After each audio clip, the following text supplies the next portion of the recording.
Sebelum kita memahami suatu pelajaran, kita harus mengingat pelajaran tersebut terlebih dahulu. Karena pada dasarnya, kita tidak bisa memahami hal yang tidak kita simpan di otak. Tapi nih masalahnya, aku tuh susah banget buat mengingat. Definisi mengingat.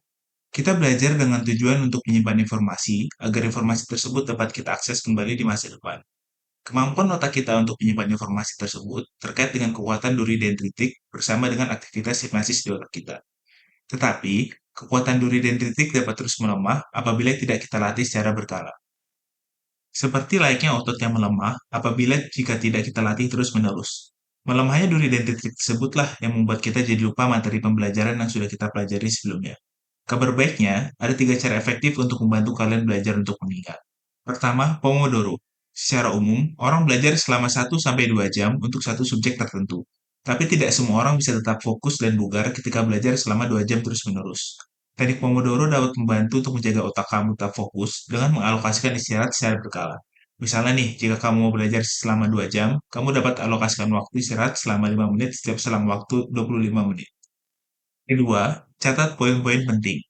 Otak kita tidak bisa kuat untuk menghafal semua materi pembelajaran, apalagi kalau materinya terasa rumit.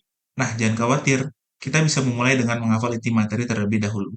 Mulai dengan menulis tangan poin-poin materi pembelajaran. Otak dapat lebih mudah mengingat materi yang kita tulis tangan secara langsung daripada dengan mengetik. Kalau kamu mendapatkan materi yang belum kamu mengerti, kamu juga dapat menulis materi tersebut terlebih dahulu. Menulis tangan dapat membantu kita untuk memahami materi tersebut secara perlahan. Kamu juga bisa sekalian membuat soal-soal kuis sendiri dari materi yang kamu catat. Ketiga, ulangi materi secara berkala. Kunci dari belajar untuk mengingat adalah bukan tentang lama durasinya, melainkan frekuensi interval belajar. Selain belajar sekali untuk satu materi, kita juga perlu mengingat materi tersebut secara berulang-ulang. Setelah mempelajari materi baru, ulangi materi belajar tersebut setidaknya 3 kali secara berkala.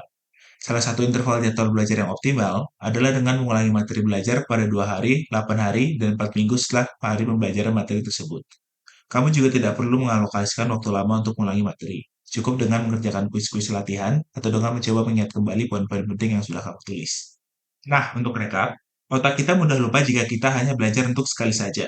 Oleh karena itu, kamu bisa memudahkan otak kamu untuk mengingat dengan pertama, alokasikan waktu istirahat. Kedua, tulis tangan poin-poin penting. Dan ketiga, ulangi materi secara berkala.